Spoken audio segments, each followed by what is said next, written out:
Hey guys, WRX here once again to do an install video, and this time around it's going to be the rear subframe lower stopper.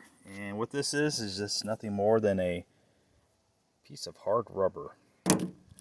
And in relationship to the subframe, this being toward the front of the car, as it shows right there, it goes right there. It gets sandwiched between the bracket that mounts to the body of your car and the actual subframe itself. So yeah, there she is right there, and we're going to install on both sides. And since we're in there, I just removed the factory bolt. As you can see, the shoulder does not extend too far down, probably about 3/4 of an inch.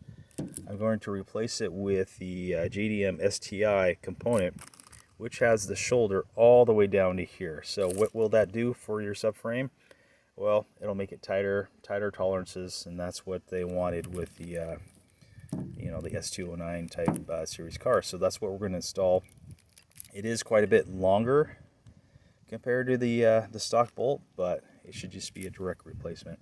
Now, from all indications, when I looked at the install instructions and looked at various pictures, the shiny side I've seen goes down and the textured side goes up when you install it. So now all you're going to need with this install is nothing more than just a screwdriver to kind of pry that bracket down so you can get that seated in. Once that's in, then we can go ahead and install our main bolt here. So let's grab our components, and as I just did in my rear flexible draw subframe brace, I will just do it in real time as well. And there's that beautiful piece right there. And let me get the camera situated here. And where are we installing this? Well, as you can see, it's right there. I already took out the factory bolt, as I said. So that's where we're going to be working today.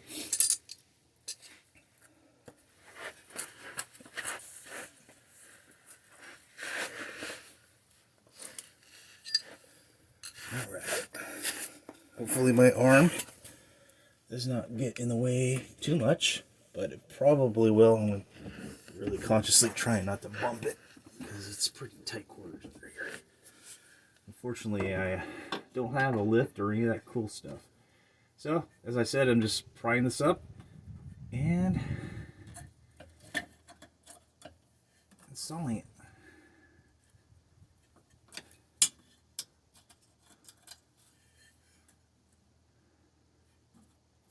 Try to get it as centered as much as possible.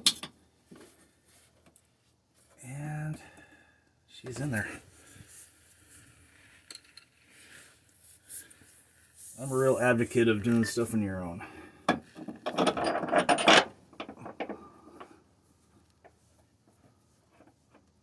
So it's already started, the thread. As you can see, look how long that bolt is. So always start the subframe bolts by hand.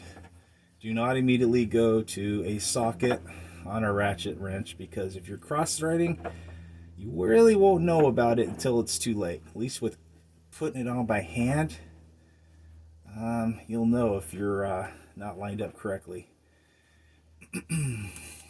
So got that in there a good way. So we're going to go ahead and use the ratchet here, just do the best we can to get this tightened up as much as possible.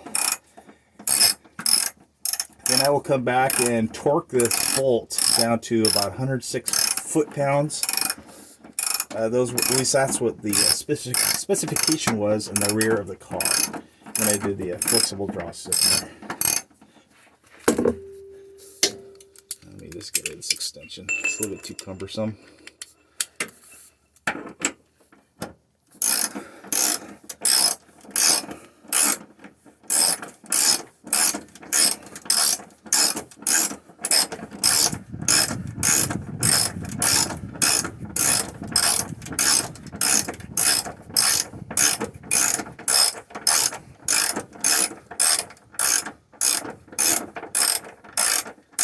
And no, these bolts will not bottom out. You're not just hurting anything above it. It's just going into a hollow cavity, if you will.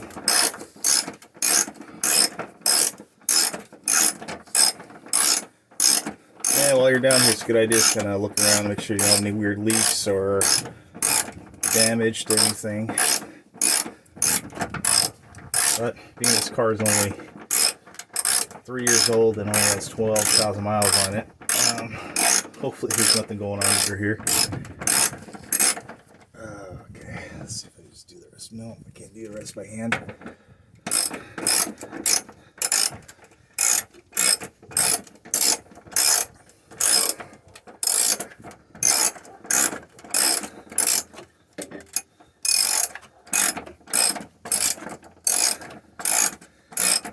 And I don't know if it's necessary, but I did go ahead and support the differential. I should say the differential, the rear differential mount that is connected to the subframe, just to make sure that there's no shifting of any kind of the subframe. So, all right, so we got that installed.